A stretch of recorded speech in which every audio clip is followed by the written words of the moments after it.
One of the most common uses of Titan is to create retainers. There are several ways to accomplish this, and in this video, I'll guide you through the easiest approach to send us the dental scans, specify small movements, and provide instructions for blockouts and other tweaks. To start, go to our website at www.titandentaldesign.com and go to the Downloads section to open the software. There are several ways to access Titan. For a faster performance, you could download and install the software in your Windows, Mac, and mobile device, or you just open it directly on the web. Once Titan opens, either click Add User to create a new account or log in using your existing credentials. The doctor dashboard will open, displaying all your patients, orders, and other relevant information. To send a retainer order to the lab, first, click on Add Patient and fill the relevant information. Then, click Lab Order to open the submission form.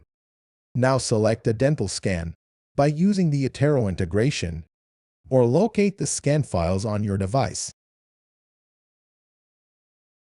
Do the same for the mandible if needed. Optionally, you can also send photos when requesting full cases or if you need the lab to perform small movements.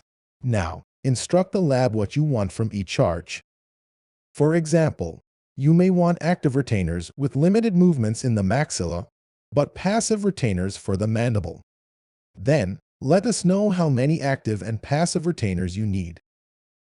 We offer a variety of materials for your retainers.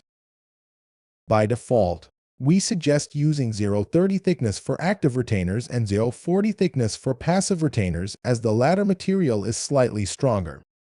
In some cases, you may also choose the BRX option if the patient grinds their teeth. Titan also allows setting bite ramps as needed. And for active retainers, you can instruct exactly what movements you need for each tooth. Or you can leave it to the lab to make necessary changes. You can also specify custom spacing to open or close residual spaces. And maybe request that we also send you the 3D models. If you want to see the setup created by the lab before approving it for printing, simply let us know by clicking here. Finally, write down any other specific instructions you have, and when you're ready, click Submit. The lab order will be shown in the patient dashboard. And from the doctor dashboard, you can see all your current orders by clicking Planning. Once the orders are processed by the lab, it will create a print order for you to track when it's done, shipped, and delivered. If you have any further questions or need assistance, don't hesitate to reach out to our support team. Thank you for watching.